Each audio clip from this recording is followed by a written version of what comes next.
Olá, eu sou Fernanda Coutinho, estou aqui para apresentar então este trabalho, mas antes eu gostaria de me apresentar. Eu sou professora na área de comunicação, marketing e gestão, já atuo mais de 10 anos, tanto na educação presencial como na educação à distância. Sou formada em Publicidade e Propaganda pela Universidade Federal do Rio de Janeiro, sou mestre em Administração pela Universidade Estadual de Maringá e atualmente também doutoranda em Administração também pela Universidade Estadual de Maringá. Eu sou professora da Unicesumar, agora atuando principalmente na educação à distância, nos cursos de Marketing e Gestão.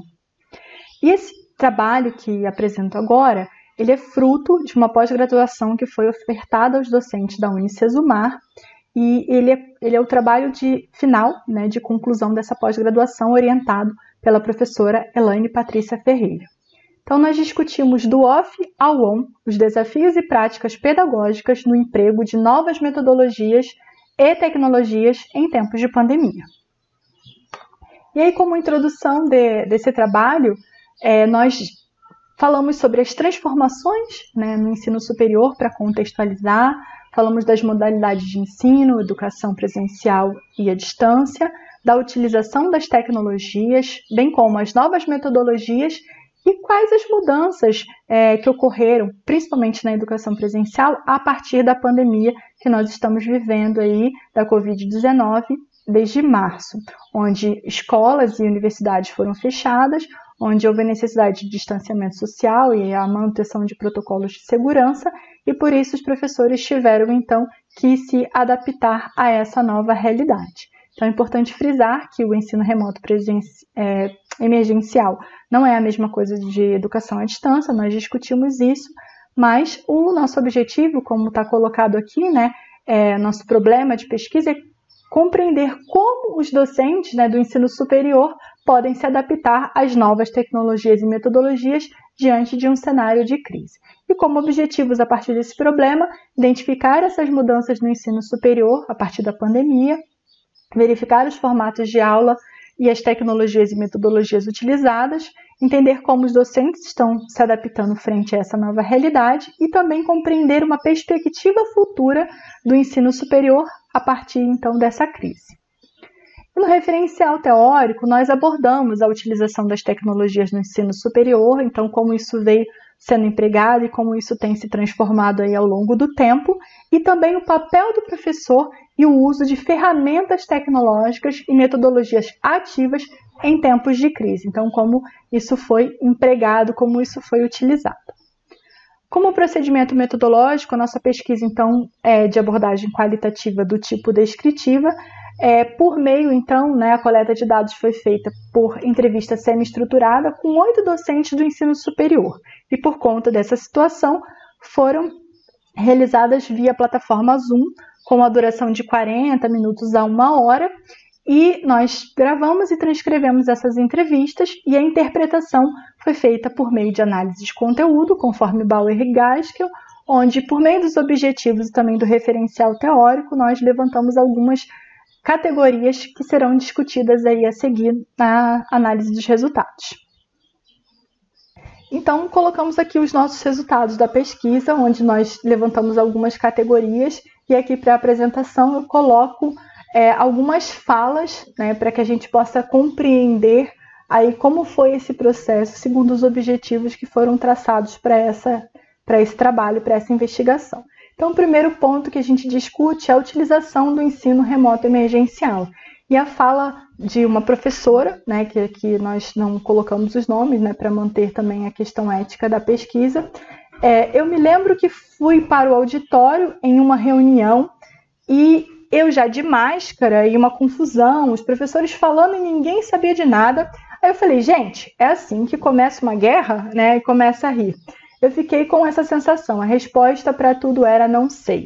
Então, a gente percebe que o uso do R, que a gente chama aqui, o ensino remoto emergencial, ele foi de repente, claro, pegou todo mundo de surpresa e realmente ninguém estava preparado para esse processo.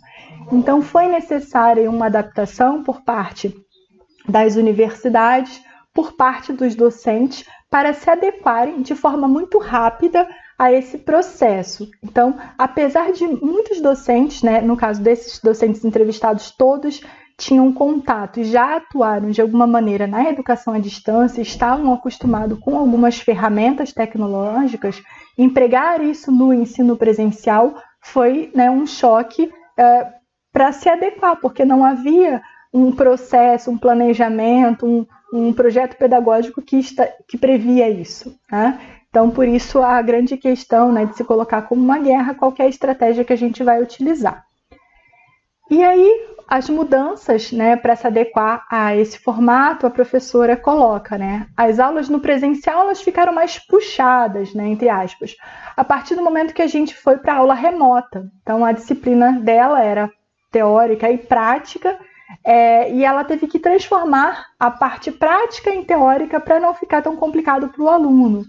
Então, por exemplo, esse aluno dela teve que, uma professora que trabalha a parte de fotografia, de vídeo, né, teve que aprender iluminação na parte teórica.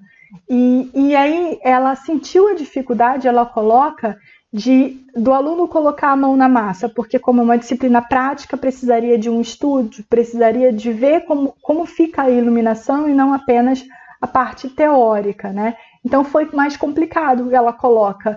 E ela teve que desenvolver, e isso é importante, chama atenção, metodologias diferentes para trabalhar nessas aulas remotas, para conseguir, então, que o aluno, de fato, se envolvesse nesse processo. Então, que a informação não fosse só transmitida, mas que o aluno pudesse aprender, de fato, fazendo, de alguma forma, em casa, no seu, né, um ambiente que ele estava, para que ele pudesse, a partir dessa teoria, desenvolver também essa prática. Novas metodologias e protagonismo do aluno diante desse cenário, né? Uma professora coloca, isso de trazer o aluno, de engajar, eles acabam produzindo os próprios conteúdos para a prova, eles adoraram, fizeram podcasts, ficaram fantásticos os trabalhos, eles foram atrás, conseguiram um monte de coisas. Então, essa professora já coloca que a partir, né, dessa situação e das novas metodologias, ela conseguiu observar o protagonismo do aluno. Então, que o aluno, apesar das dificuldades, apesar, né, da situação, ele foi atrás, ele conseguiu desenvolver esses conteúdos e conseguiu fazer esses trabalhos e os resultados foram bem pertinentes, bem positivos. E em relação à utilização das tecnologias, um professor, né, coloca, eu estou levando alguns tombos, percebendo que já devia ter investido nisso antes, né? E esse professor, ele é um professor que já atua há muito tempo, né, principalmente no ensino presencial, e ele se coloca como um professor de quadro negro e giz, né, de debate, de discussões em sala. Então, ele se sentiu, né, um dinossauro, né? Ele, assim, dentro desse novo contexto das tecnologias, mas ele coloca que alguns colegas eles já traziam algumas tecnologias para o ensino presencial e agora e ele deixou um pouco isso de lado e a partir dessa crise ele teve que se adaptar e teve que ir em busca dessas tecnologias para empregar e teve que, então, né, mudar os métodos, a abordagem, a didática com os alunos. Em relação às modalidades de ensino, né, quando a gente fala do ensino presencial e na educação à distância, os professores entrevistados eles colocam algumas diferenças, que o ensino presencial tem aquele olho no olho e eles conseguem um feedback mais efetivo na visão desses entrevistados. Então, essa interação com o aluno proporcionaria um ensino mais humanizado. No caso da EAD, eles colocam a flexibilidade como um ponto positivo, a questão do acesso em qualquer lugar, né, e o ensino chegar a outras pessoas e também o uso das tecnologias e metodologias ativas, porque o aluno, então, tem um papel mais proativo dentro desse contexto. Então, na entrevista, né, os entrevistados eles colocaram essas discussões quando eles analisaram esse processo do ensino remoto emergencial, comparando essas duas modalidades, para pensar de que maneira, qual seria a mais viável? Será que dá para misturar as duas modalidades? O que seria mais possível, né, a partir daí? Então, uma outra professora coloca que na EAD ela acha que esse modelo, né, das metodologias ativas funciona mais. Então, o aluno ele está mais ciente do seu papel, né, da sua atuação. Então, no presencial, ela percebeu que na implementação de metodologias ativas, teve uma certa resistência quando ocorre a inversão de papéis, quando você coloca o aluno como protagonista, porque os alunos não estão acostumados, porque eles vêm lá do ensino médio, né, do ensino fundamental, com essa aula onde o professor é que passa, que transmite a informação. Então, quando ele se encontra no momento que ele que precisa, de fato, atuar, ele sente dificuldades, né? Então, mas ela tentou já fazer isso, mesmo antes dessa crise do ensino remoto, e ela percebia uma resistência. Então, ela vê uma diferença em relação ao aluno do presencial e educação à distância em relação às metodologias ativas. E aí, a partir disso, né, quais são os novos caminhos para o ensino superior? Então, a professora coloca que a educação tem que se questionar em relação ao que tem acontecido, não apenas em relação ao formato, mas também a aplicabilidade. Então, como atingir os problemas que a gente encontra hoje, renovar sem perder o que é fundamental, sem perder, né, os princípios básicos essenciais. E qual será a modalidade de ensino, né, que vai aí se sobressair após a pandemia? Então, a professora coloca, né, que a educação à distância, né, depois que a gente passa desse formato emergencial, ela acredita que a educação à distância vai se solidificar, né, e que o presencial ele vai ser reformulado em decorrência disso. Então, haverão mudanças, né, tanto na educação à distância, que vai se manter e também, claro, vai se transformar, mas vai se solidificar, e a educação presencial ela vai mudar. E aí uma outra professora coloca que o que a gente previa para daqui a alguns anos aconteceu em questão de dias, né? A gente falava que daqui a alguns anos vai ser híbrido, né? O que for teoria vai para a educação à distância, a parte mais prática talvez precise ser presencial em alguns momentos, mas isso que estava em processo teve que ser implementado de forma rápida após aí, né, essa crise. E aí, então ela acredita que essa transformação vai ser mais rápida após pandemia. Quais são as consequências nas mudanças, né? A gente vai reduzir o número de professores, né? O professor vai estar vinculado a outras prioridades, vai ter outras competências que tradicionalmente, né, vinha tendo, isso vai ser modificado. Então, acredita-se que o papel do professor vai mudar muito diante desse cenário pós-pandemia. E aí outra professora coloca aquela história, ou a gente se capacita, se atualiza, ou nós estamos fora do mercado de trabalho. Então, ela vem trazer a importância do professor nesse cenário, que o professor ele também precisa mudar a sua mente a partir dessa nova concepção aí, e o que pode estar por vir, estar preparado para isso e tentar se adequar às novas realidades. Então, um professor coloca que o professor pós-pandemia, né, esse professor tradicional, que ele fala que ele foi, né, e que ele acredita que ele foi um bom professor, que ele gostava daquele momento de sala de aula, de quadro e giz, mas esse professor acabou, né? Ele vai, se ele existir, né, vai ser pela precariedade da estrutura e não pela opção de trabalho. Então, o professor vai ter que sim lidar com mídias, ferramentas, ou seja, com toda essa tecnologia que está posta. Então, essa mudança vai ser necessária. E uma outra professora coloca, né, que uma palavra do momento é resiliência e se reinventar, né? A gente tem se reinventado em vários aspectos e eu acho que o docente vai ter que se reinventar também. Aliás, ele já está se reinventando agora e depois e ainda mais.